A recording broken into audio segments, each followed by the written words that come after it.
La tempête des tropiques, en prévision de l'investiture, Sumawa apprête déjà le programme du gouvernement à défendre.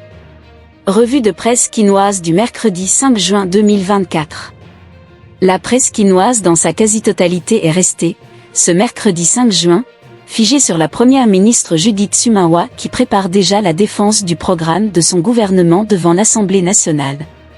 À ce sujet, la tempête des tropiques rapporte que la première ministre a réuni mardi 4 juin les 54 membres de son gouvernement pour une prise de contact à l'hôtel du gouvernement. Ce quotidien note que cette rencontre historique a été une opportunité pour passer en revue les points essentiels du programme de l'exécutif à défendre à l'Assemblée nationale. Donc, indique ce tabloïd, Judith Sumawa se prépare ainsi en conséquence par rapport à l'investiture de son équipe gouvernementale. Lors de cette importante réunion, note La Prospérité, il était question pour la chef du gouvernement de mobiliser ses troupes en prévision de l'investiture qui va intervenir, sauf changement de programme, entre le 10 ou le 11 juin courant, à la Chambre basse du Parlement. Pour ce journal, Judith Sumawa réitère ainsi sa détermination et son engagement manifeste à répondre aux aspirations du chef de l'État Félix Tshisekedi. Africa News estime, pour sa part, que cette rencontre de prise de contact a donné le tempo avant l'oral afin de permettre à la chef du gouvernement de mettre la dernière touche sur son programme et établir les liens entre les membres de son équipe. Cet hebdomadaire cite des sources concordantes qui rapportent que cette première rencontre a duré moins d'une heure. Pour la référence plus la présentation du gouvernement devant l'Assemblée nationale afin de solliciter l'approbation de son programme est en conformité avec l'article 90 de la Constitution de la RDC, dans ses alinéas 4 et 5. Selon ce tabloïd, le président de la Chambre basse du Parlement serait prêt à recevoir Judith Sumawa et son équipe gouvernementale entre les 10 ou 11 juin prochains.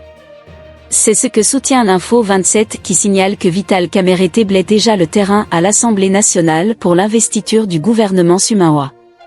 C'est dans ce cadre, indique ce quotidien, que le numéro 1 de l'organe délibérant, accompagné de son bureau, a conféré, mardi 4 juin, avec les caucus de députés nationaux membres de la majorité parlementaire. En définitivement, fait savoir Info 27, le bureau Vital Kamerhe s'est dit satisfait de l'adhésion des regroupements politiques de l'Union sacrée de la nation à l'appel leur lancé pour l'investiture du gouvernement Sumawa. Selon le porte-parole du gouvernement, Patrick Muyaya, cité dans les colonnes du journal Econews, les principes directeurs du programme du gouvernement Sumawa sont, notamment, le règlement du problème de la sécurité dans l'Est et les problèmes sociaux de la population congolaise. À en croire le ministre de la Communication et des Médias, ajoute le quotidien, les grandes lignes du programme gouvernemental sont calquées sur le modèle de 6 engagements que le président de la République, Félix Tshisekedi, a présenté au peuple congolais durant sa campagne électorale. Le Phare se réjouit que dans moins d'une semaine, le régime des ministres intérimaires va donc prendre fin en RDC, au grand soulagement des masses populaires, qui attendent beaucoup du gouvernement Sumawa et pour des réponses concrètes à leurs attentes. À ce quotidien de rappeler que Judith Sumawa avait été nommée première ministre le 1er avril 2024, dans un contexte de « poisson d'avril » qui n'en était pas un.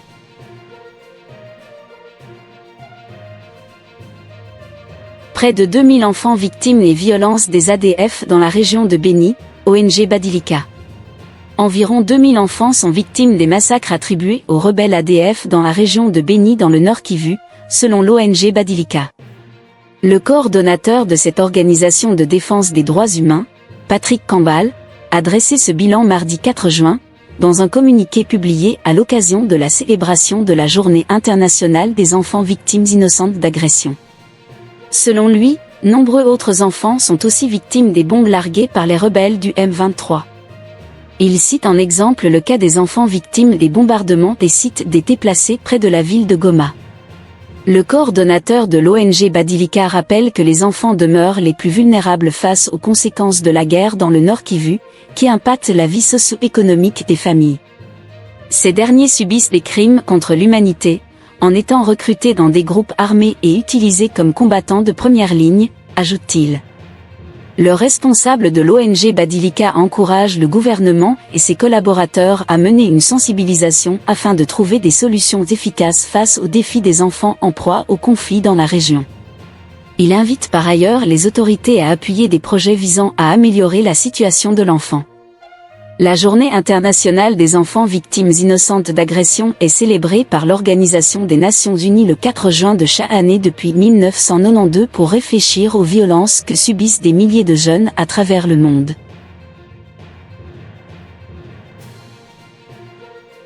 Inauguration du siège de la Commission du climat du bassin du Congo et de la radio-télévision du bassin du Congo, Félix Tshisekedi convié par Sassou Nguesso. Le président de la République démocratique du Congo, RDC, Félix Antoine Tshisekedi s'est entretenu le mardi 4 juin 2024 à la Cité de l'Union africaine avec la ministre congolaise, Brazzaville, de l'Environnement, du Développement durable et du bassin du Congo, Arlette Souban-Nono, émissaire du président de la République du Congo, Sassou Nguesso. Dans son speech, Arlette Nono a révélé que Sassou Nguesso souhaite inviter son homologue de la RDC à l'inauguration du siège de la Commission du climat du bassin du Congo ainsi que la radio-télévision du bassin du Congo. Nous avons nos forêts qui séquestrent pas moins de 1,5 milliard de tonnes de CO2. Mais nous avons également quelque chose d'essentiel entre les deux pays en matière de régulation du climat qui sont les tourbières du bassin du Congo. Nous allons inaugurer le siège de la Commission du climat du bassin du Congo ainsi que la radio-télévision du bassin du Congo. Et le président Sassou souhaite inviter son homologue de la RDC à cette inauguration, a-t-elle renseigné.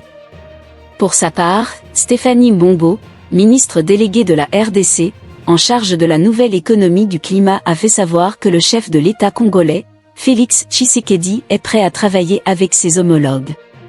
Le président Tshisekedi est prêt à accompagner ses homologues du bassin du Congo, en vue de la définition de la stratégie régionale pour le financement climatique. Pour rappel, Félix Tshisekedi a récemment reçu une invitation du président de la République du Congo pour participer à une conférence sur l'afforestation et le reboisement qui se tiendra à Brazzaville.